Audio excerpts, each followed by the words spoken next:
ستی ابن آدم وما فيها من العبر والحکم سورۃ المائدہ تفسیر ابن کثیر. الحمد للہ رب العالمین والصلاة والسلام على اشرف الانبیاء وسید المرسلین سیدنا محمد وعلى آلہ واصحابہ اجمعین.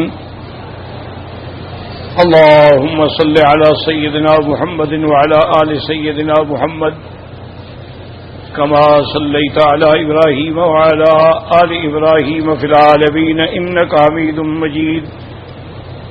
أعوذ بالله من الشيطان الرجيم. بسم الله الرحمن الرحيم. واتل عليهم نبأ ابني آدم بالحق إذ قربا قربانا فتقبل من أحدهما ولم يتقبل من الآخر قال لأقتلنك قال إنما يتقبل الله من المتقين. لئن بسطت إلي يدك لتقتلني ما أنا بباسط يدي إليك لأقتلك إني أخاف الله رب العالمين. إني أريد أن تبوء بإثمي وإثمك فتكون من أصحاب النار وذلك جزاء الظالمين. فطوعت له نفسه قتل أخيه فقتله فأصبح من الخاسرين. فبعث الله غرابا يبحث في الأرض ليريه كيف يواري سوءة أخيه قال يا ويلتى أعجزت أن أكون مثل هذا الغراب فأواري سوءة أخي فأصبح من النادمين. اللہ تبارک و تعالی نے کلام مقدس کے ان آیات مبارکہ میں سیدنا آدم علیہ السلام کے دو بیٹوں کے بارے میں واقعہ ذکر فرمایا ہے. نے کل عرض کیا تھا کہ ایک لفظ ہوتا ہے قراءت کا اور ایک ہے تلاوت کا. تو جہاں تلاوت ہو اس کا معنی یہ ہوتا ہے کہ ایسی چیز کا پڑھنا جس پر ثواب ہو. جیسے ہم قرآن پڑھیں گے تو ثواب ہوگا, ہر حرف پر 10 نیکیاں ملیں گی. اور حضور نے فرمایا کہ لم تقل الف لام میم حرف بل الف حرف لام حرف میم حرف. فرمایا الف لام میم کو ایک حرف نہ کہو, الف الگ حرف ہے, لام الگ حرف ہے, میم الگ حرف ہے. تو گویا جس نے الف لام میم پڑھا 30 نیکیاں لکھی گئیں اور بعض روایات کے مطابق 30 گناہ بھی گر گئے. تو اس کو کہتے ہیں تلاوت. تو لفظ قراءت جو ہے وہ عام ہے کہ ہم اس کو یہ کہہ سکتے ہیں کہ میں نے اخبار پڑھا, میں نے ایک رسالہ پڑھا, میں نے کوئی قصہ پڑھا, لیکن یہ نہیں کہہ سکتے کہ میں نے اخبار کی تلاوت کی ہے. یہ لفظ اسی کے لیے مخصوص ہے. ایک بات. دوسرا لفظ اس میں وَاتْلُ عَلَيْهِمْ نَبَأَ ابْنَيْ آدَمَ بِالْحَقِّ. نبا یاد رکھو, لفظ آیا قرآن میں نبا. نبا کا معنی ہوتا ہے اصل میں خبر. یاد رکھ لیں ہمیشہ, نبا کا معنی خبر. لیکن نبا اور خبر میں ایک فرق ہے. جیسے لفظ قراءت میں اور تلاوت میں فرق ہے, اسی طرح لفظ نبا میں اور لفظ خبر میں بھی فرق ہے. خبر عام ہے, اچھی بھی ہو سکتی ہے, غلط بھی ہو سکتی ہے, صحیح بھی ہو سکتی ہے, اور پسندیدہ بھی ہو سکتی ہے, غیر پسندیدہ بھی ہو سکتی ہے. لیکن جہاں لفظ نبا ہوگا وہاں مراد ہوتا ہے کوئی اہم خبر. اب قرآن میں نظر ڈالیں. اما یتساءلون عن النبأ العظیم الذی هم فیہ مختلفون. تو نبأ العظیم کیا مانا؟ قیامت کی خبر. تو بہت بڑی خبر ہے نا، تو اس لیے وہاں لفظ آیا نبأ کا. اسی طرح اللہ تبارک و تعالی نے فرمایا ذالک من انباء الغیب. میرے محبوب یہ غیب کی اہم خبریں ہیں جو ہم نے آپ کو وحی کر کے عطا فرمائی ہیں. تو اللہ جب چاہتے ہیں تو وحی کے ذریعے اپنے انبیاء کو بعض غیوب پر بھی مطلع فرما دیتے ہیں، اور جب مطلع فرما دیا جائے تو وہ غیب غیب ہی نہیں رہتا ہے، ہمیشہ یاد رکھیں. تو اس لیے فرمایا کہ ذالک من انباء الغیب. اور اسی طرح قرآن میں اب یا ایھا الذین آمنوا ان جاءکم فاسق بنبأ فتبینوا، کہ اے ایمان والو اگر کوئی خاص خطر لے کے کوئی فاسق بندہ غلط کردار کا آدمی آئے تو تسلی کرو، تحقیق کرو. ایسے نہیں کہ خبر سن کے بھاگ پڑو. تو وہاں بھی لفظ نبا ہے، اور قیامت کے بارے میں بھی لفظ نبا ہے، یاد رکھو.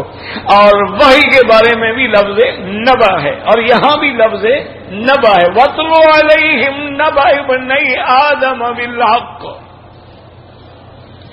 من یہ ہے کہ میرے محبوب حضرت محمد مصطفیٰ ہم آپ کو آدم کے بیٹوں کی بڑی اہم خبر کے بارے میں بتلا رہے ہیں. یعنی یہ عام خبر نہیں ہے، یہ بڑی اہم خبر ہے، یہ بڑا اہم مسئلہ ہے جس کے بارے میں ہم آپ کو، اس لیے لفظ آیا پہلے مطلو کا، اس کے بعد ہے وَاتْلُ عَلَيْهِمْ نَبَأَ ابْنَيْ آدم. یاد رکھیں ابنَيْ آدم، آدم کے دو بیٹے.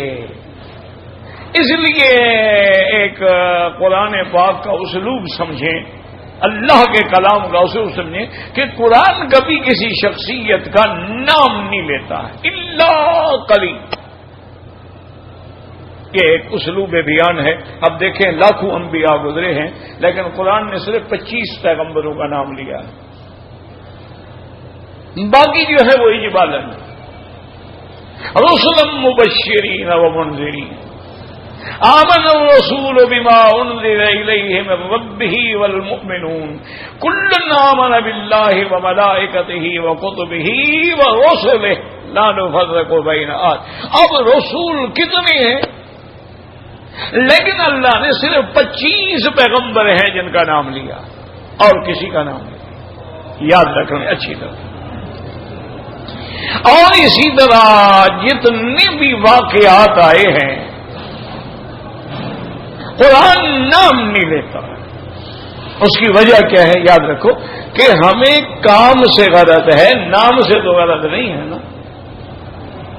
ایک آدمی نام لیتا رہے لیکن اس کی بات ہی نہ مانے، فائدہ کیا ہوا نام لینے کا؟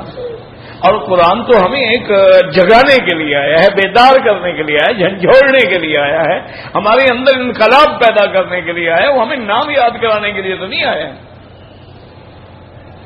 اس لیے آپ دیکھیں کہ اصحاب کہف کا کتنا بڑا اہم واقعہ ہے لیکن قرآن نے نام نہیں لیا. اذا والفتیۃ الی الکہف، کہ جب وہ چند نوجوانوں نے جا کے پہاڑ کی غار میں پناہ لی. اب نوجوانوں کا نام کیا ہے؟ یہ جو کتابوں میں لکھا ہوتا ہے نا کہ اصحاب کہف کے نام یہ ہیں، اور اب تو خیر ماشاءاللہ مولوی صاحبان نے کوئی ایک عمل بھی بنایا ہوا ہے کہ جس آدمی کو جن ہوں ان کو اصحاب کہف کے نام دکھلاؤ تو وہ بھاگ جاتے ہیں، پتہ نہیں کیا کیا کرتے ہیں. بہرحال یہ ساری اسرائیلی روایات ہیں، نہ قرآن میں ان کا نام ہے نہ حدیث محمد مصطفیٰ میں ان کا نام ہے.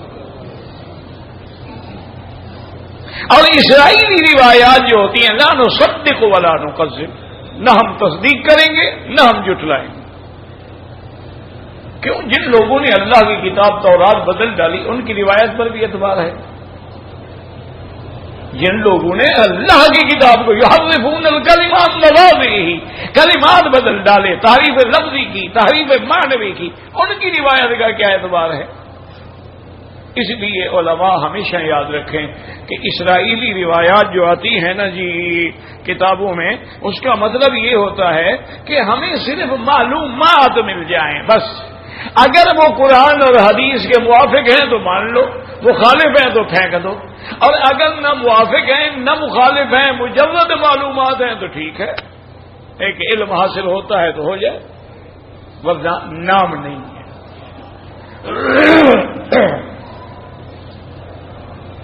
اب اسی طرح دیکھیں کہ سب سے پیارا قصہ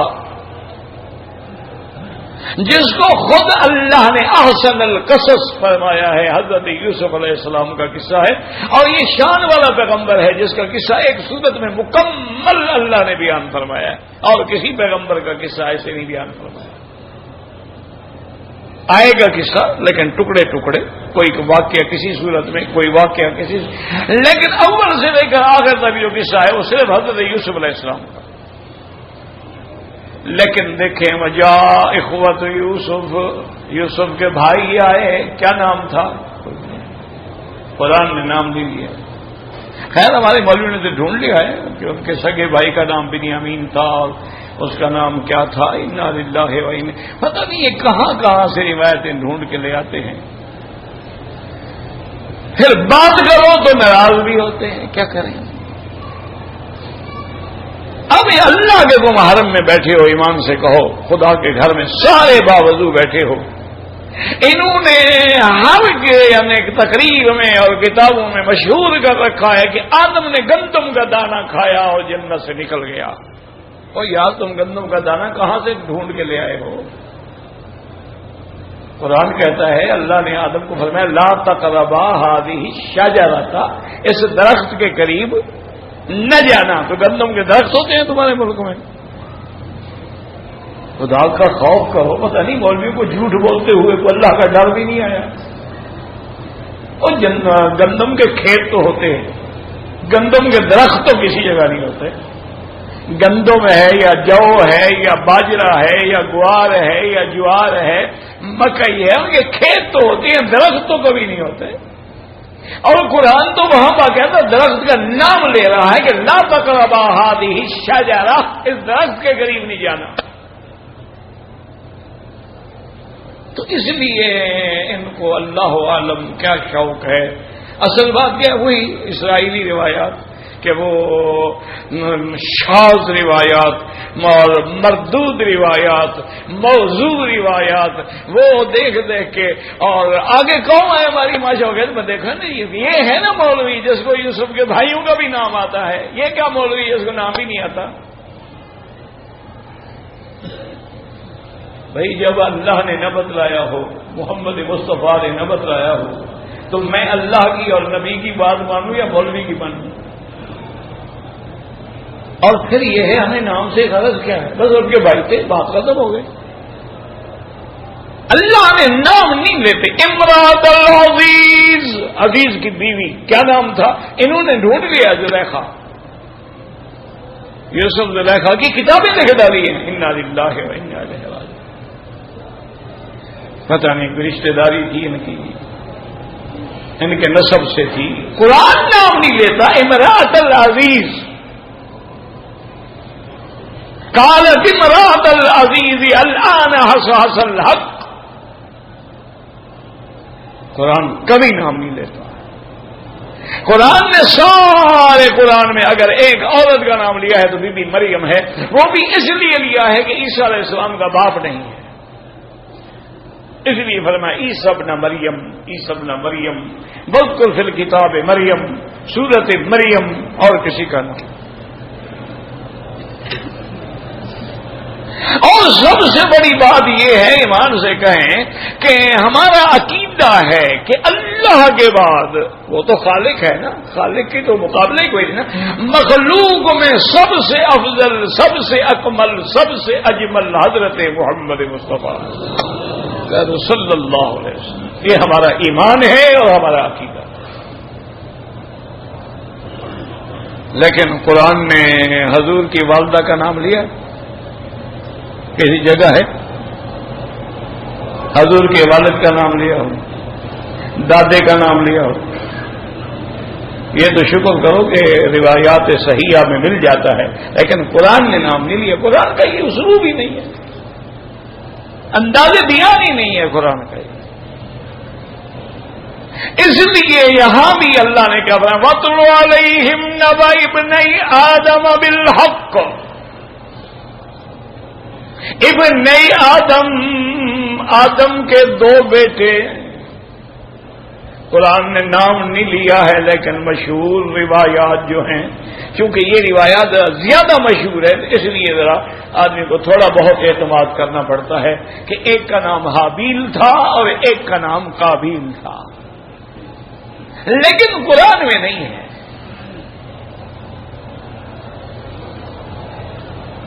اللہ اکبر. ابن آدم بالحق، اس لیے قرآن نے اشارہ کر دیا کہ تاریخی روایات پڑھ کے اعتبار نہ کیا کر. اصل بات یہ ہے جو حق ہو. قرآن حق بیان کرتا ہے، قرآن کس سے کہانیاں نہیں بیان کرتا. اور الحق جو ہے میرے اللہ کے ناموں میں سے ہے، اور قرآن میں اللہ کے صفات میں الحق جو ہے تقریباً 10 مقامات پہ آیا ہے. ذالکم اللہ ربکم الحق 10 مقام پہ آیا. اسی طرح الحق المبین بھی آیا ہے.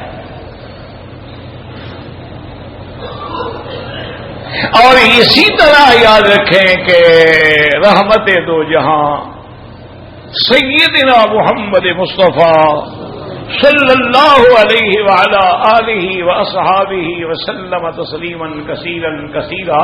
آپ ہمیشہ رات کو بھی اور صبح کو بھی ہمیشہ نظر اٹھا کے ان فی خلق السماوات والارض یہ آیت تلاوت فرماتی، اور اس کے بعد حضور یہ بھی فرماتی اللہم انت قیم السماوات والارض، اللہم انت نور السماوات والارض ومن فیہن، اللہم انت الحق ووعدك الحق وقولك حق ولقاؤك حق والجنة حق والنار حق والساعة حق والنبيون حق ومحمد حق صلی اللہ علیہ وسلم. ہمیشہ حضور کا یہ وظیفہ مبارک تھا. تو اس لیے یاد رکھیں کہ اللہ نے جو قصہ سنایا فرمایا بالحق. اللہ کے قرآن کا یہ قصہ ہے، اس میں کوئی شبہ نہیں ہے، حق ہے، یہ باطل نہیں. اور وہ دو بھائی جو تھے، اچھا یہ سارا باقی جو واقعہ ہے نا جی کہ آدم علیہ السلام کے جب اولاد پیدا ہوتی تو وہاں اختلاف بطون کو سامنے رکھا جاتا تھا.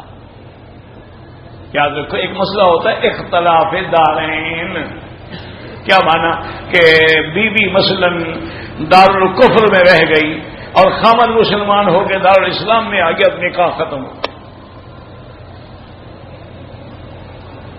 اسی طرح اگر کوئی عورت مسلمان ہو کے دار اسلام میں آ گئی اور خامن دارالکفر میں رہ گیا، نکاح ٹوٹ گیا.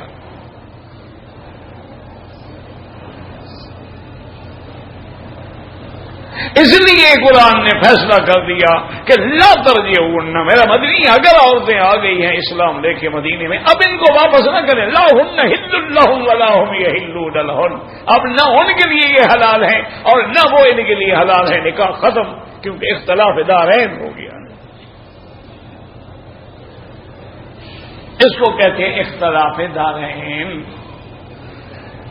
اچھا اس میں ایک اور بھی مسئلہ یاد رکھیں کہ مثلا ایک عورت مسلمان ہو گئی، خامد مسلمان نہیں ہوا، تو صاف بات ہے کہ ان میں جدائی ہو گئی، فرقت ہو گئی. لیکن اگر خامد مسلمان ہو کے آ جائے، یعنی بات سمجھیں اچھی طرح، ہمارے یہاں تو مصیبت ہے نا جی، کوئی دین تو سیکھنا ہی نہیں چاہتا نا. ہمارے یہاں تو بس اللہ رحمت کرے جھوٹی روایات اور قصے اور کہانیاں اور ایسے.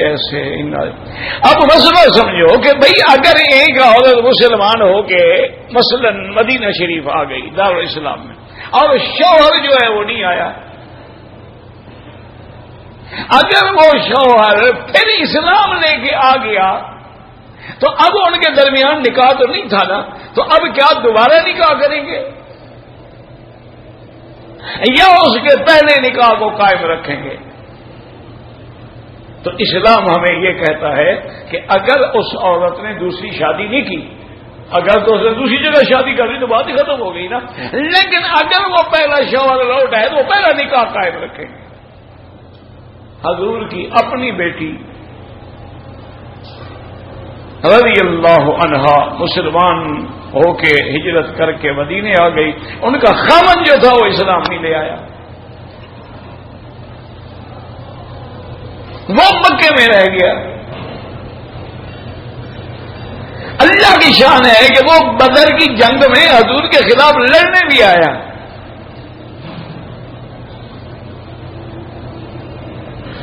اور بعد میں حضور پاک نے فدیہ دے کے اس کو چھوڑا۔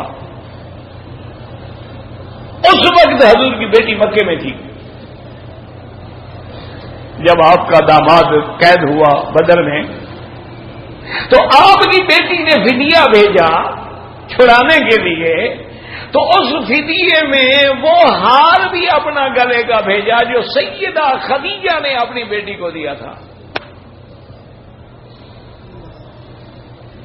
جب حضور نے وہ ہار دیکھا تو بتا رسول، حضور رو پڑے۔ اللہ اکبر، اولاد کی محبت ہے۔ دیکھیں بیٹیاں کتنی پیاری ہیں۔ یہ تو پتہ نہیں آج کیسے ظالم باپ ہیں جو بیٹیوں کو بیچتے ہیں، نچاتے ہیں۔ انا للہ و انا الیہ راجعون۔ دیکھیں اللہ کا نبی ہے، پیغمبر ہے، صبر کا پہاڑ ہے، لیکن ہار پہ نظر پڑی فبکا رسول اللہ صلی اللہ علیہ وسلم، حضور رو پڑے۔ فرمایا صحابہ سے یہ وہ ہار ہے جو خدیجہ نے شادی پر بیٹی کو دیا تھا، لیکن چونکہ یہ فدیے کا مال ہے اب اس میں تم سارے حقدار ہو، اگر رعایت کرو تو میری بیٹی کا ہار واپس کرو۔ صلی اللہ علیہ وسلم، صلی اللہ علیہ وسلم نبی الرحمہ۔ صحابہ نے کہا حضور سب کچھ واپس کر دیں، سب تمہارا حق ہے، اب یہ مال غنیمت ہو یا فدیہ ہو تمام مجاہدین کا حق ہے، اب میں تمہاری بغیر اجازت تصرف نہیں کر سکتا، اگر اجازت دو تو میں ہار واپس کر دوں۔ انہوں نے کہا حضور واپس کر دیں۔ آپ نے داماد کو بلایا، ہم نے تمہیں چھوڑ بھی دیا ہے اور یہ ہار بھی واپس لے جاؤ، اگر ہو سکے تو میری بیٹی کو مدینے بھیج۔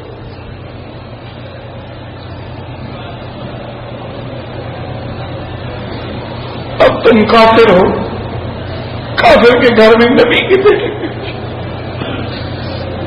پہلے تو نکاح جائز تھے، پہلے تو کافروں سے بھی نکاح ہوتے تھے نا، تو منع نہیں تھا۔ حضور پاک نے جب بی بی خدیجہ سے نکاح کیا، بی بی خدیجہ مسلمان تو نہیں تھی، ابھی تو قرآن نہیں آیا تھا، ابھی تو نبوت ہی نہیں ملی تھی، تو 25 سال عمر تھی، تو نبوت ہی 40 سال کے بعد ملی ہے۔ اللہ اکبر۔ اور حضور کے جتنی بیٹیوں کے نکاح ہوئے سب کافر تھے، عتبہ و طیبہ۔ اس وقت منع نہیں تھا، شریعت تھی ہی نہیں، قرآن آیا ہی نہیں۔ حضور نے فرمایا کہ چونکہ تم اسی طرح اپنے باپ دادے کے دین پہ قائم ہو تو اب اچھا نہیں لگتا کہ نبی کی بیٹی کافر کے گھر میں، تم وعدہ کرو۔ انہوں نے کہا حضور میرا وعدہ ہے، میں آپ کی بیٹی کو بھیج دوں گا۔ حضور فرماتے تھے میرا داماد کتنا اچھا ہے، کافر ہو کر بھی وعدہ کیا تو پورا کیا، اب تو مسلمان وعدہ پورا نہیں کرتا۔ اس نے حضور کی بیٹی کو بھیج دیا، اور اللہ کی شان دیکھیں کہ پھر خود بھی مسلمان ہو کے آ گیا، تو حضور نے اسی نکاح کو برقرار رکھا، دوسرا نکاح نہیں کیا۔ اس سے مسئلہ ثابت ہوا کہ اگر وہ خاوند نکاح میں مسلمان ہو کے آ جائے نکاح وہی قائم رہے گا، دوسرے نکاح کی ضرورت نہیں۔ اچھا، اور یہ بھی یاد رکھ لیں کہ اسلام سے پہلے بھی نکاح ہوتا تھا، یعنی ابھی اسلام نہیں آیا، نکاح ہوتا تھا، خطبہ ہوتا تھا، گواہ ہوتے تھے، حق المہر ہوتی تھی، اس لیے میرے مدنی کا نکاح جب سیدہ خدیجہ سے ہوا ہے تو نکاح پڑھانے والا کون تھے؟ ابو طالب تھا جس نے خطبہ پڑھا ہے. تو اس وقت بھی نکاح تھا، اس وقت بھی یعنی خطبہ ہوتا تھا، گواہ ہوتے تھے، نکاح ہوتا تھا. یہ اسلام میں بھی وہی احکام جو پہلے بہتر احکام تھے، سابقہ شریعت کے احکام تھے، ملت ابراہیم کے احکام تھے یا ملت موسوی کے احکام تھے، اسلام نے بھی باقی رکھے. نماز پہلے بھی تھی، نماز تو معراج میں فرض ہوئی ہے. حضور غار حرا میں کیا پڑھتے تھے؟ نماز تو آسمانوں میں فرض ہوئی. حضور نے تو مسجد اقصی میں تمام انبیاء کو نماز پڑھائی ہے. تو نماز پہلے بھی تھی، روزہ پہلے بھی تھا، حج پہلے بھی تھا، عمرہ پہلے بھی تھا، قربانی پہلے بھی تھی. یاد رکھو، مسائل سمجھا کرو اور کچھ دماغ میں بھی رکھا کرو. یہ نہیں کہ ادھر سے سنا اور ادھر سے نکال دیا. اللہ اکبر، اللہ اکبر. حضور صلی اللہ علیہ وسلم نے 4 عمرے فرمائے ہیں اور حضور پاک نے حج کے فرض ہونے سے پہلے بھی حج فرمایا، لیکن فرض ہونے کے بعد حضور کا صرف ایک حج ہے جس کو حجۃ الوداع کہا جاتا ہے کہ آخری حج بھی ہوئی. تو اب یہ 2 بیٹے جو تھے آدم علیہ السلام کے، قاعدہ یہ تھا کہ ان کا جو پہلے بطن کا یعنی ایک بطن میں ایک حمل میں لڑکا لڑکی جوڑا پیدا ہوتا تھا، پھر دوسرے بطن حمل میں بھی لڑکا لڑکی جوڑا پیدا ہوتا تھا. تو پہلے حمل والے کا نکاح دوسرے سے کیا جاتا تھا، وہ پہلے کا آپس میں نہیں ہوتا تھا، یعنی وہ گویا کہ حقیقی بہن بھائی ہو گئے. اب یہ دوسرے تو اختلاف البطون آ گیا وہاں. اللہ کی شان یہ ہے کہ حضرت آدم علیہ السلام کا بیٹا حابیل جو ہے وہ بڑا صالح تھا، فرما بردار تھا، مطیع تھا. اس کے ساتھ جو لڑکی پیدا ہوئی وہ خوبصورت نہیں تھی، وہ خوبصورت نہیں تھی. اور دوسرے بطن میں جو قابیل کے ساتھ لڑکی پیدا ہوئی وہ خوبصورت تھی. تو اس لیے ہمیشہ یاد رکھیں کہ بہت سارے مسلمان دیکھتے ہیں نا کہ لڑکے کا یار میری بیوی کا رنگ تو گورا ہے، یہ لڑکا سانولا کیسے ہو گیا، کالا کیسے، یہ شک نہ کیا کریں.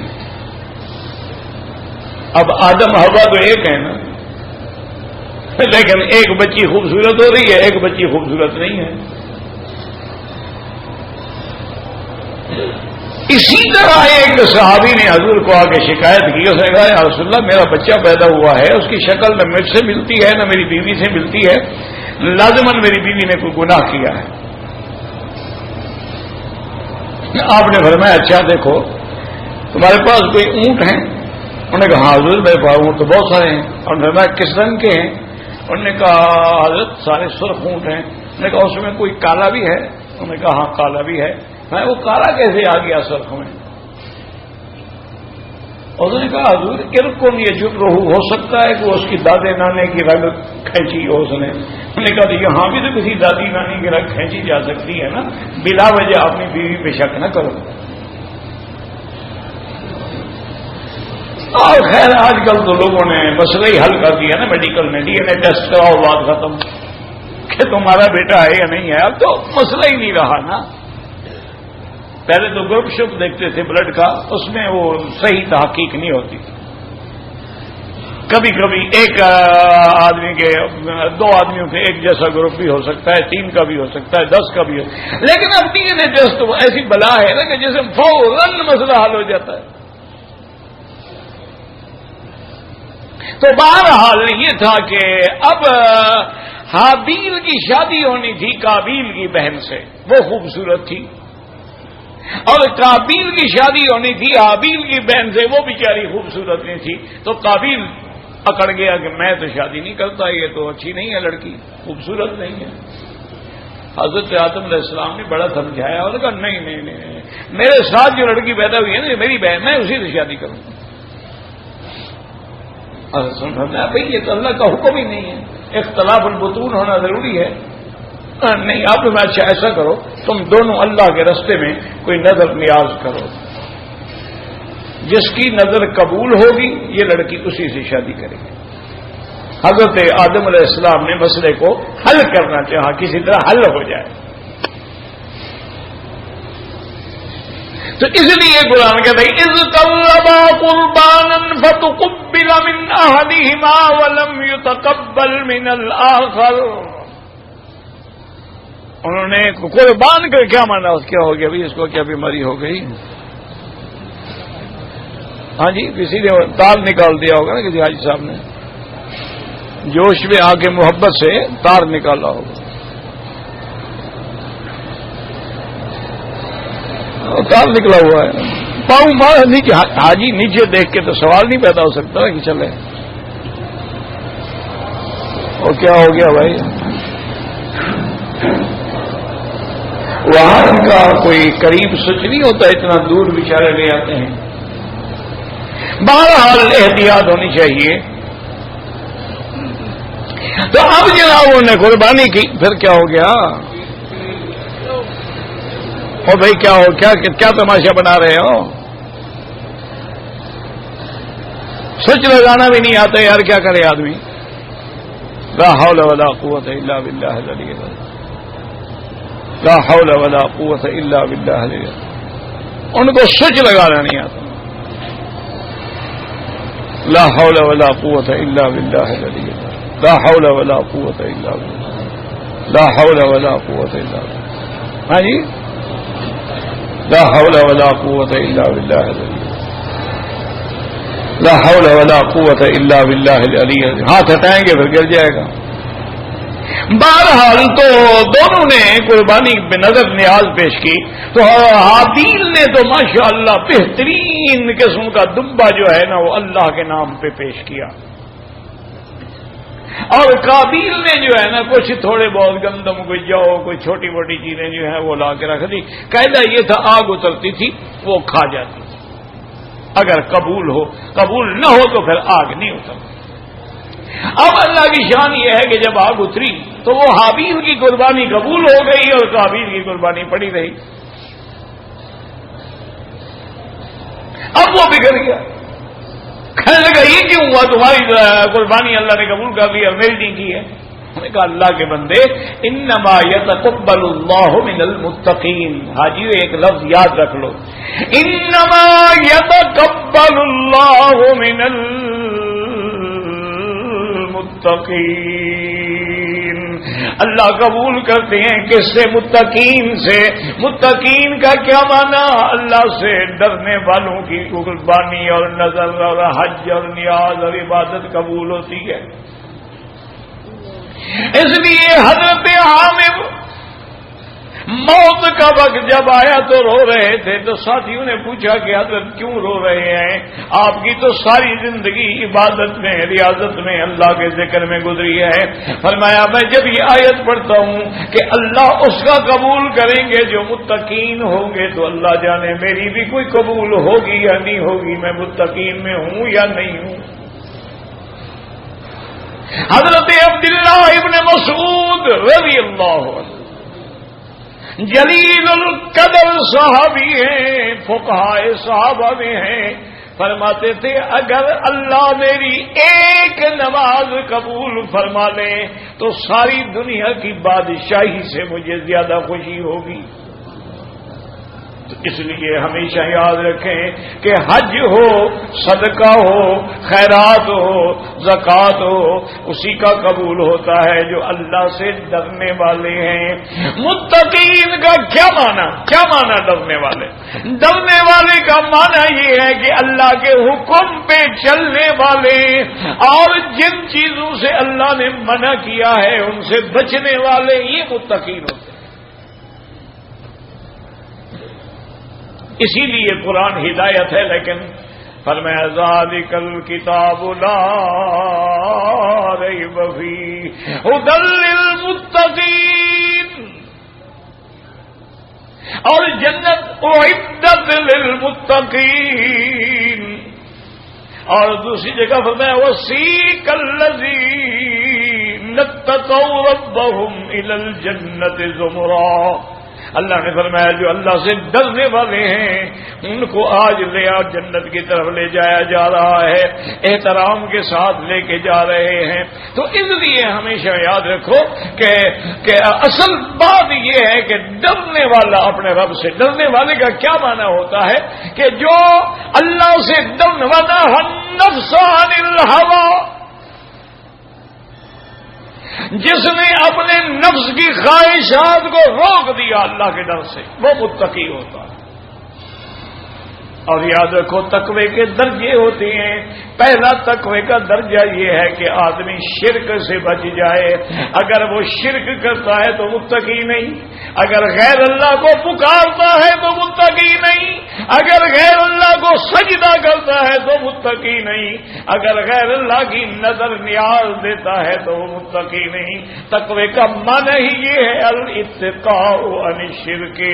اور اس کے بعد پھر ایک اور درجہ ہے الاتقاء عن الکبائر، کہ شرک سے بھی بچے اور بڑے گناہوں سے بھی بچے. پھر ایک اس سے بھی اونچا درجہ ہے الاتقاء عن الصغائر، وہ شرک سے بھی بچتا ہے، کبائر گناہوں سے بھی بچتا ہے اور صغائر سے بھی بچتا ہے. اور پھر اس سے بھی ایک اعلیٰ درجہ ہوتا ہے کہ ہر وہ چیز جو مباح تو ہے وہ اس سے بھی بچتا ہے کہ کہیں میں کسی غلط چیز میں نہ پڑ جاؤں. یہ اعلیٰ لوگوں کا مقام ہے. اور امام المتقین کون ہے؟ حضرت محمد رسول صلی اللہ علیہ وسلم. جیسے وہ امام الانبیاء والمرسلین ہیں، اسی طرح امام المتقین سید الاولین والآخرین. تو اس لیے حضرت آدم کے بیٹے نے بھائی سے کہا کہ مجھ سے کیوں ناراض ہوتے ہو؟ قربانی کا قبول کرنا نہ کرنا تو اللہ کے ہاتھ میں ہے، اور اللہ اسی کا قبول کرتے ہیں جو اللہ سے ڈرنے والے ہیں. اللہ اعلم. اللہ اکبر، اللہ اکبر، اللہ اکبر. میرے عزیز ایک تو مسئلے بہرحال ضرور پوچھیں، کوئی بات نہیں ہے، لیکن سمجھے یاد رکھیں میں درس میں بتلا دیتا ہوں پھر آ جاتے ہیں راستے میں وہی مسئلہ پوچھنے کے لیے. بھی ابھی تو بتلایا ہے اللہ کے بندے. اور دوسری بات یہ ہے کہ وقت تھوڑا ہے، حج کے مسائل پر کتابیں لیں اور ان کو بار بار پڑھیں. حج بدل کرنے کا میں نے بتایا تھا کہ اس کے اندر سب سے بڑی چیز دیکھنی پڑتی ہے کہ جس کا حج بدل ہے اس میں فرض تھا کہ نہیں تھا، وصیت کی کہ نہیں کی، مال چھوڑا کہ نہیں چھوڑا، حج نفل ہے یا حج فرض ہے، کرنے والا کون ہے، کہاں سے آ رہا. اس لیے تو بڑے لمبے مسائل ہوتے ہیں حج بدل کے. وہ آپ الگ مل لیں یا کتاب لے لیں، اس میں حج بدل کا طریقہ لکھا ہوا ہے.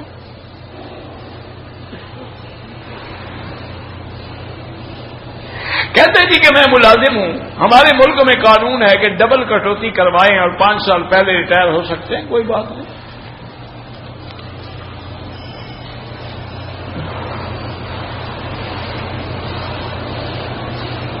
کہتے جی کہ اذان اور جماعت کے درمیان جو وقت ہوتا ہے اس میں قضا نماز پڑھ سکتے ہیں. میرا بھائی پڑھ سکتے ہیں، لیکن اگر سنت مؤکدہ پڑھنی ہے بھلے وہ تو پڑھو نا، ورنہ قضا نماز پڑھنا کوئی معنی نہیں ہے. اور مؤکدہ کا معنی یہ ہوتا ہے یعنی تاکید والی، جس کو سرکار دو جہاں نے کبھی نہیں چھوڑا. جیسے مغرب کے بعد کی 2 رکعت ہیں یہ مؤکدہ ہیں، عشاء کے بعد 2 رکعت ہیں یہ مؤکدہ ہیں، ظہر سے پہلے 4 رکعت ہیں مؤکدہ ہیں، ظہر کے بعد 2 رکعت ہیں مؤکدہ ہیں، فجر سے پہلے 2 رکعت ہیں مؤکدہ ہیں، اور بعض ہوتی ہے غیر مؤکدہ. عصر سے پہلے 4 رکعت پڑھ لی نہیں پڑھی تو نہیں پڑھی، عشاء سے پہلے 4 رکعت کوئی پڑھ لی سبحان اللہ، نہ پڑھے تو کوئی بات نہیں.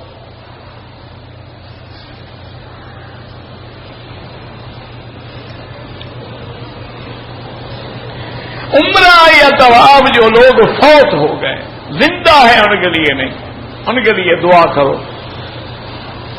طواف کے دوران کھانا پینا جائز ہے؟ ہاں بالکل جناب، برگر کھاتے رہیں گے. ایک ہے کہ بھی روزے دار رمضان میں افطار طواف کر رہا ہے، افطار کا وقت ہو گیا وہ کھا سکتا ہے۔ یہ تھوڑا ہے کہ تم کھانے لے کے جاؤ اور طواف بھی کرتے رہو اور بسکٹ بھی کھاتے رہو اور چاکلیٹ بھی کھاتے رہو اور آئس کریم بھی کھاتے رہو، یہ کہاں لکھا ہوا ہے؟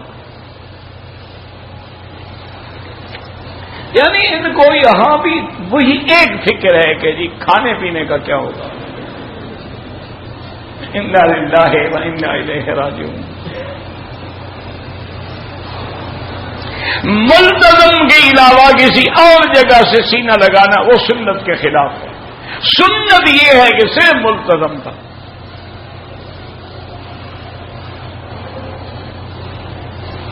اگر ہم کنکری اور قربانی سے پہلے طواف زیارت کر سکتے ہیں میرا بھائی کر سکتے ہو، لیکن ایک اصول یاد رکھو، جو ترتیب ہے نا کہ پہلے کنکری مارو، بعد میں قربانی کرو، پھر سر منڈاؤ، احرام کھل گیا، غسل کرو، کپڑے پہنو، آرام سے آگے طواف زیارت کرو۔ تم اگر پہلے بھاگو گے یہ رش نہیں ہوگا، یہ تمہاری غلط فہمی ہے۔ لوگ الحمدللہ فجر کی نماز کے بعد پہنچے ہوئے ہوتے ہیں۔ ایک دوسرا یہ ہے کہ انشاءاللہ تمہیں گاڑی نہیں ملے گی مکے آنے کی، لوگ مینا نہیں پہنچ رہے تو مکے کیسے آ جاؤ گے؟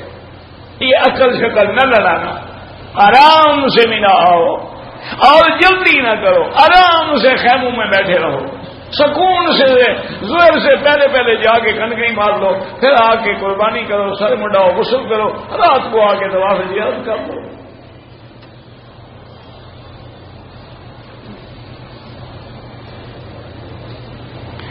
محرم کا معنی ہوتا ہے جس عورت کے ساتھ جس بندے کا نکاح نہ ہو سکے وہ محرم۔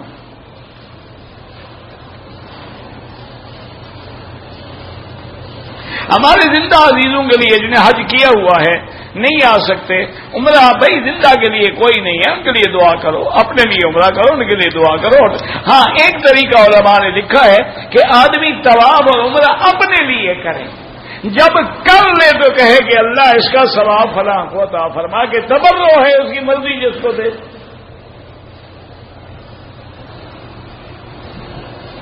صفا مروہ کے دوران کندھا کھلا رکھنا منع ہے، صرف طواف میں۔ اگر 2 رکعت مثلاً صلاۃ الحاجہ پڑھتے ہیں مشکل میں، طواف کریں، بالکل کر سکتے ہیں کہ یا اللہ میری مشکل حل کر، کیونکہ طواف بھی تو نماز کے حکم میں ہے نا۔ اگر کسی کا جو غلطی کی اور دم پڑ گئی تو وہ دم کا گوشت خود کھا سکتا ہے، ماشاءاللہ تلاجے میں رکھ لو اور 2 سال کھاتے رہو گے، نہیں کھا سکتا جناب۔ دیکھو نا کھانے کی فکر ہے کہ بکری دینی پڑ گئی، لوگ کھا گئے، میں نے نہ کھایا، ہائے میں نے نہ کھایا۔ اسی لیے تو جرمانہ ہے نا کہ تم چیختے رہو۔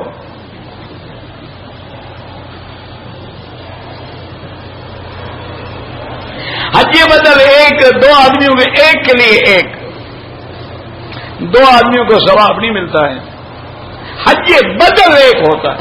ایک ہے کہ حج کر کے جتنے کو ثواب دے دو، حج اپنے لیے کرو، بعد میں تو اللہ اس کا ثواب فلاں فلاں کو دے دے، اس کی مرضی ہے۔ ایک ہے حج یہ بدل میں کر رہا، وہ تو ایک کے لیے ایک ہوگا۔ بہت سارے لوگ دوسرے شہروں سے آتے ہیں حج کے لیے، احرام مسجد عائشہ سے باندھتے، مجھے کیا پتا کون سے شہروں سے۔ بعض لوگ کنکریاں مارنے کے لیے شیطان کو کنکریاں دھوتے ہیں، یہ کوئی مسئلہ نہیں۔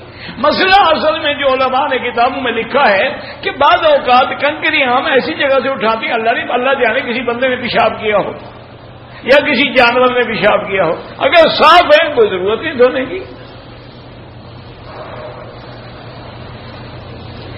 وعد پڑھیں تو جائز ہے اور وعد پڑھیں تو جائز ہے، دال نہ پڑھیں۔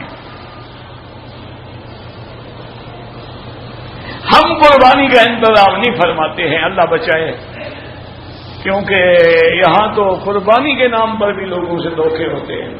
100 بندے سے پیسے لے لیتے ہیں، 10 بکریاں ذبح کر کے باقی کے لیے دعا کر دیتے ہیں۔ اللہ ہمیں بچائے ایسے فتنے سے۔ ہم بالکل نہ انتظام کرتے ہیں، اس کے قریب جاتے ہیں، بلکہ میرے جو بھی جاننے والے ان کو بھی میں منع کرتا ہوں، یار کسی حاجی کی بکری رہ گئی، اس کو تو تم نے برباد کر دیا نا۔ تم نے ذبح نہ کیا، اس پر تو 2 بکریاں پڑ گئی، کون دے گا؟ اس لیے اگر کوئی تمہیں کہے نا تو اس سے شرط کرو کہ بھائی 100 ریال پیشگی لے لو، باقی ہم اسی وقت دیں گے جب اپنے سامنے ذبح کروائیں گے، پھر ٹھیک ہے، ورنہ کسی پر اعتبار نہ کرنا۔ یہاں بڑے بڑے بخشے ہوئے لوگ موجود ہیں،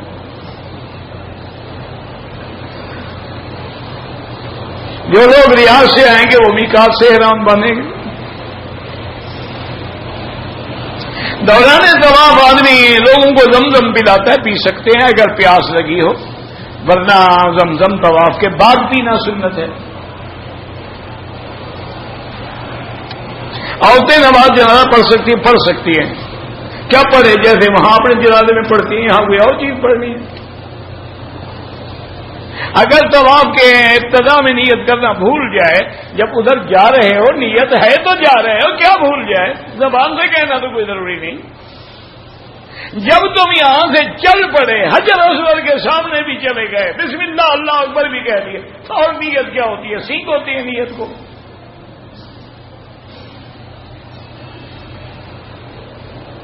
طواف قدوم جیسے باقی طواف ہے۔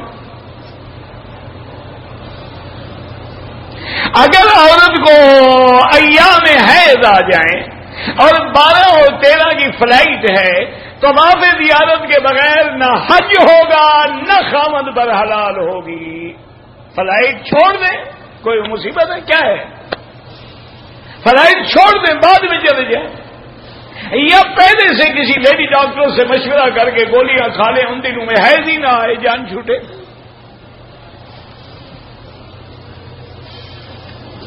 اگر طواف زیارت کے بعد جو صفا دوڑنی ہے، ہم ساتھ کو احرام باندھ کے طواف کر کے پھر صفا دوڑیں گے، پھر اسی احرام میں ملا جائیں گے، کر سکتے ہیں۔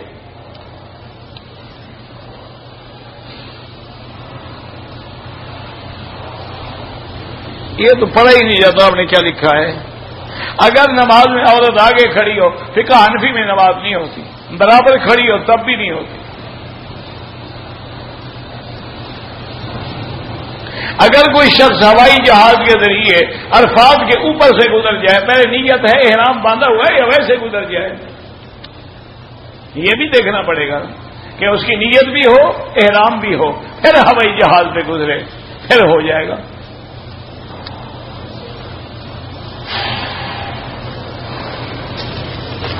یار اتنا لمبا چوڑا کون پڑھتا ہے؟ بیوی سے جھگڑا کرتا ہے، اللہ ہدایت دے، 2 بیویاں ہیں، اللہ دونوں کو ہدایت دے، اتفاق دے، طلاق مانگتا ہے، طلاق دینا بہت بڑا گناہ ہے۔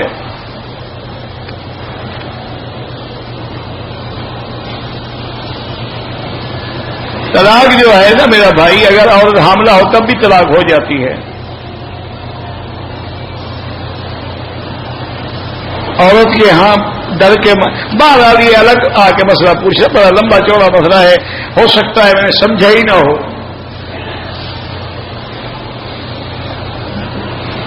کمپنی نے مکے میں کام کے لیے بھیجا ہے، ہم نے احرام نہیں باندھا، کوئی جرمانہ نہیں۔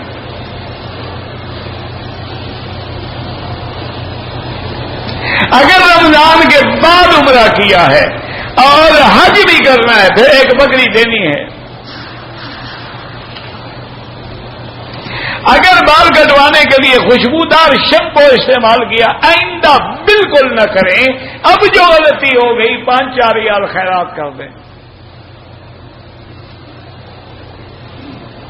بھائی میزان بینک کے بارے میں اگر عثمانی صاحب نے کہا ہے تو وہ بہت بڑے عالم بھی ہیں اور مسائل اقتصاد پہ ان کی بہت بڑی نظر ہے، انہوں نے جو بھی کہا ہوگا انشاءاللہ ٹھیک ہوگا۔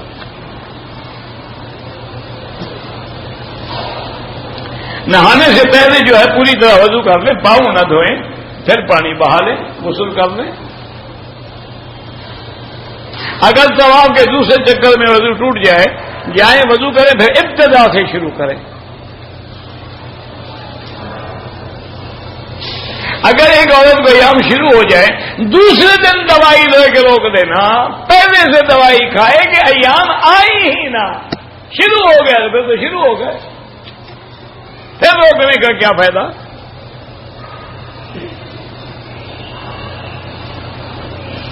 آذان کے جواب میں جب مؤذن کہتا ہے اشہد ان محمد رسول اللہ، کیا کہیں؟ قولوا کما یقول المؤذن، حضور نے فرمایا جیسے مؤذن کہہ دے تم بھی کہو اشہد ان محمد رسول اللہ۔ حج کے بعد لوگ جو ہیں وہ حج کا ولیمہ کرتے ہیں، شادی کا ولیمہ تو سنا تھا، حج کا آج پہلی دفعہ سن رہے ہیں۔ یعنی خیرات کرتے ہیں، کرنے دو یار، بخیلوں کا کچھ مال تو نکل جائے گا۔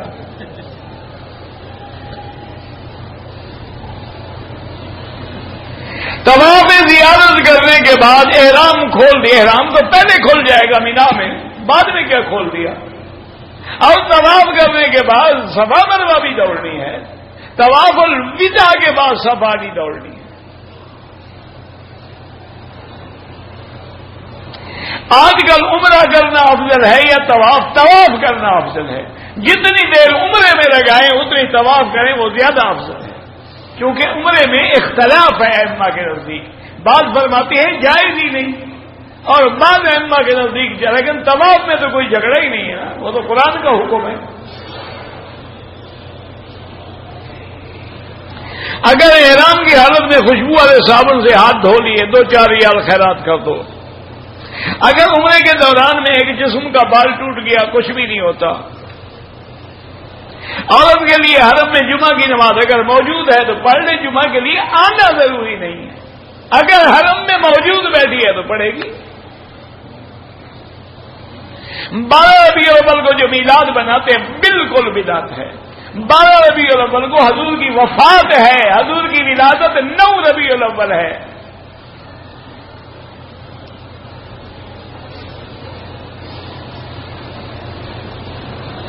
حج افراد والے جو ہیں 13 تاریخ تک احرام رکھے، خدا کے بندے وہ تو سب سے پہلے احرام کھولے گا، کنکری ماری سر مڈا احرام کھول گیا، 13 تک کیوں احرام رکھے؟ میں نے سنا ہے، پتہ نہیں تم نے کیا کیا سنا ہے، حج تمتع کرنے والا مالدار ہو تو کتنی حج کی قربانیاں کرے، 100 اونٹ حضور پاک نے 100 اونٹ ذبح کیا ہے، کرو پتہ لگے۔ تم تو حلوے کھانے والے مجنو ہو نا، خون دینے والا مجنو تو کوئی بھی نہیں ہے، تم تو ڈھونڈ ڈھونڈ کے بکری ذبح کرو گے جو چلنے کے قابل بھی نہ ہو۔ حضرت قربانی ایک ہے، باقی جتنا اللہ توفیق دے۔ دیکھیں اس دور میں بھی لوگ ہیں، خود میرے پاس 2 سال پہلے کراچی کے شخص آئے تو انہوں نے کہا کہ میری تمنا ہے کہ میں 100 اونٹ ذبح کروں، آپ انتظام کروا دیں۔ میں کہا میں انتظام نہیں کرا سکتا، لیکن بہرحال آپ کی اچھی بولنے کا، مجھے اللہ نے بہت کچھ دیا ہے، میرے پاس بڑی دولت ہے، تو ایک دفعہ تو میں حضور کی سنت پوری کر لوں۔ کر لیا سن۔ اچھا ایسے بھی لوگ ہیں ماشاءاللہ کہ وہ فوت ہو گئے ہیں، اس نے وصیت کی اپنی اولاد کو کہ میری موت کے بعد روزانہ 1 اونٹ ذبح کر کے گوشت تقسیم کیا جائے خیرات غریبوں کو۔ آج تک ہو رہا ہے، سال گزر گئے، تم ایک بکری کے مسئلے پوچھ رہے ہو۔ نماز کے وقت شروع ہونے سے پہلے اس وقت کا نماز ادا کرے، کیا مانا مجھے تو نہیں پتا، نماز شروع ہونے سے پہلے کیسے نماز ادا کرے گا؟ نماز شروع ہو گیا تو اسی کی نماز جماعت کے ساتھ ملو گے۔ عصر کی نماز کا شروع ہو جاتا ہے۔ بہرحال یہاں پر جو نماز کا ٹائم ہے فقہ حنفی کے مطابق نہیں ہے، لیکن فقہ حنفی کے علماء کا فتویٰ یہ ہے کہ حرم کی نماز کبھی نہ چھوڑو، امام کے پیچھے پڑھو۔ وتر کی نماز 1 سلام سے بھی جائز ہے، 2 سلام سے بھی جائز ہے، اس لیے اب علماء احناف نے بھی فتویٰ دیا ہے کہ ائمہ حرمین کے پیچھے وتر پڑھنے چاہیے۔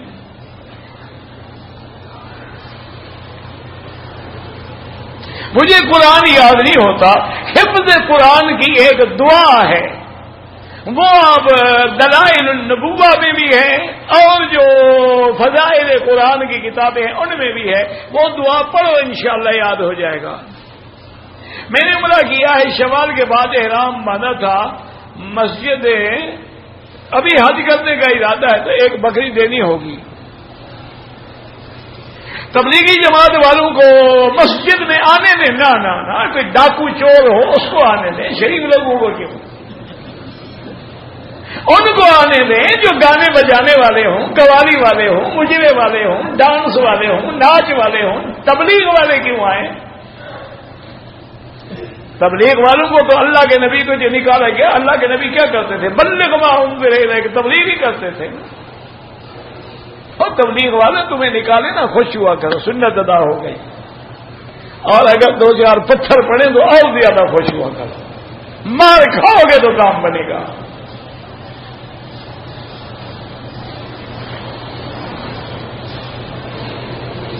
اگر ایک دفعہ عمرہ کر لیں تو دوبارہ عمرہ کرنے کے لیے احرام کی چادروں کو دھونا ضروری ہے کہ عمرہ کرنے سے پلید ہو جاتی ہیں؟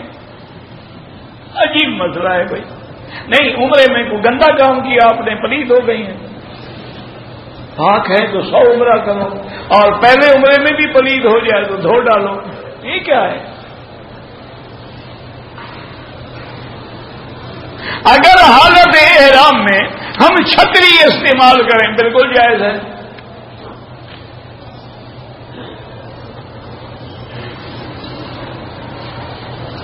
کہتے جی کہ میرے اوپر اثرات ہیں روحانی علاج کروانے کے لیے, تو یہ کسی اور پیر ڈھونڈو, مجھے تو نہیں آتے. ہمیں تو خوش نہ آیا یہ طریقے خانقاہی. بہرحال جو ہم علاج جانتے ہیں وہ یہ ہے کہ سورۃ البقرہ کی تلاوت کرو, اور سورۃ البقرہ میں فیڈ کر کے ہیڈ فون لگا کے اس کو سنواؤ جس پہ اثرات ہیں, اور سورۃ البقرہ پانی پہ دم کر کے اس پہ چھڑکو, غسل کراؤ, گھر میں چھڑکو, ہر شیطان بھاگ جائے گا.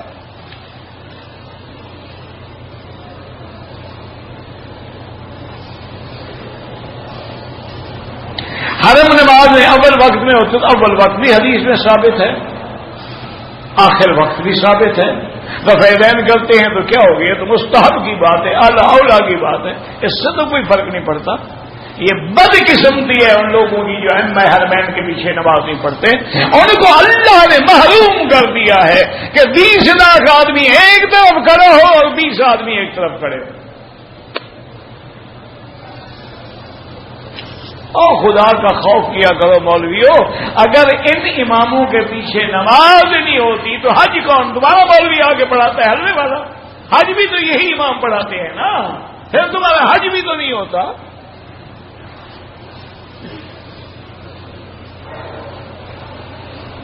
اگر حمام میں جائیں استنجے کے لیے اور دعاؤں کی کتاب جو ہے وہ ساتھ اس کو باہر رکھیں, اس میں حدیث ہوتی ہے, قرآن ہوتا ہے, اس کو حمام میں مت لے جاؤ.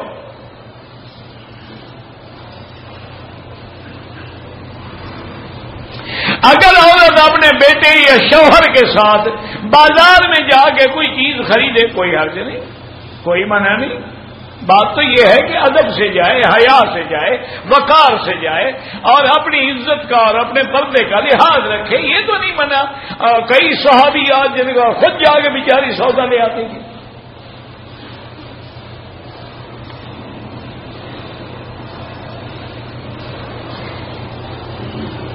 میں نے حج میں آیا ہوں, میری داڑھی بھی تھوڑی آ گئی ہے, نیت نہیں کی ہے. اس میں نیت کرنے کی کیا ضرورت ہے جناب؟ داڑھی تو سنت محمد مصطفیٰ ہے. خدا کا شکر کرو اگر تیری شکل حضور کی شکل کے مطابق بن جائے, یا تم اسی پہ راضی ہو کہ انگریز شیطان کی شکل کے مطابق ہو, تمہاری مرضی ہے. سرکار کی شکل بناؤ یا تم انگریز سرکار کی بناؤ. پھر یہ دیکھ لینا کہ قیامت میں کھڑا انہی کے ساتھ ہونا پڑے گا. من تشبہ بقوم فہو منہم, حضور نے فرمایا جس کی شکل بناؤ گے اسی میں اٹھائے جاؤ.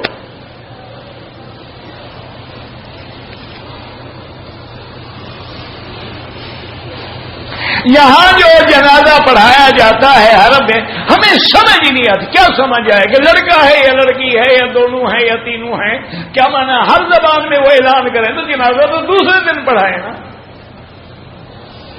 اللہ کے بندے, بس جو امام کی نیت اللہ اکبر, بس ختم. سب کے لیے ہو گئی. باقی دعا جو ہے وہ سب کے لیے شریر نہ ہو کبیر نہ ہو ذکر نہ ہو انسان سب کے لیے آ گئی.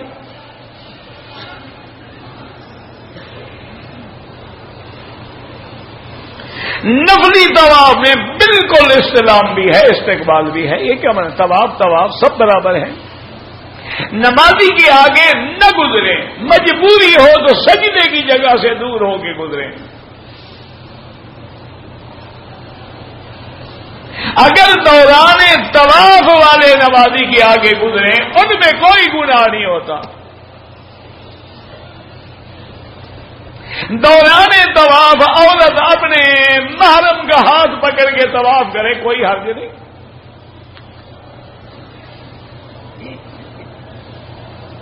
دوران طواف سینہ بیت اللہ کی طرف نہ کرے، یوں چلے نظر نیچے رکھے، نہ سینہ پھیرے نہ پشت پھیرے.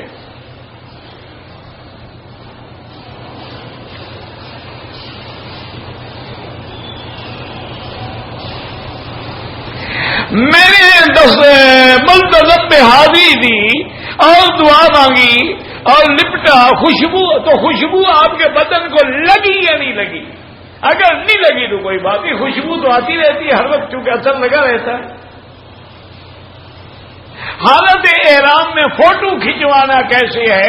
پہلے بھی لعنت ہے اور احرام میں ڈبل لعنت ہے.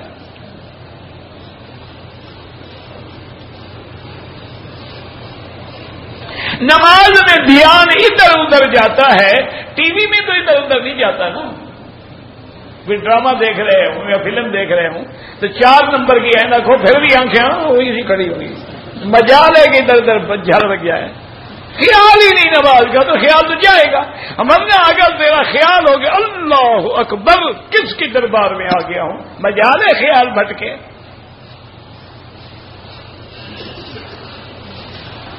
الحمدللہ رب العالمین. اگر قرآن کی آیت میں خیال ہو تو اسے خیال کیسے آ سکتا ہے؟ حجر اسود کا بوسہ لینے کی بڑی تمنا ہے تو رات کو 12 بجے کے بعد لائن لگاتے ہیں، آ جاؤ کھڑے ہو جاؤ، گھنٹہ آدھا گھنٹہ قربانی دو، موقع مل جائے گا. اور اگر نہ بھی ہو نا، اصل کی مصیبت یہ ہے کہ ساری زندگی بھی بیچارے بوسے پہ مرتے رہے نا. قبر کا بھی بوسا، غلافے کا قبر کا بھی بوسا، چوکٹ پہ بھی بوسا، پیر سائیں کے پاؤں کا بھی بوسا.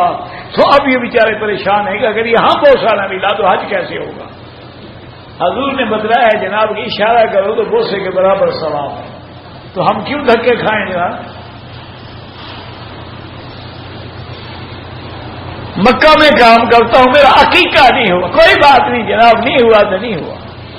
وہ 7ویں دن ہوتا ہے، وہ وقت گزر گیا، نہیں ہوا تو کچھ نہیں. عقیقے کا بڑا فکر ہے، نماز کی فکر کرو.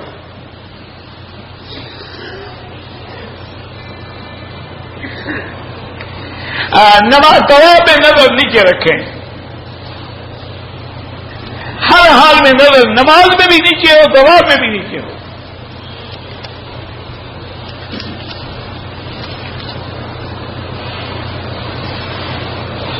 جو لوگ مزدوری پر آئے ہوئے ہیں مکے میں وہ بھی حج کر سکتے ہیں. جو لوگ وہاں سے قرض لے کے آئے، اب تو قرض لے کے مکے آ گئے ہیں نا، اب تو حج کر سکتے ہیں.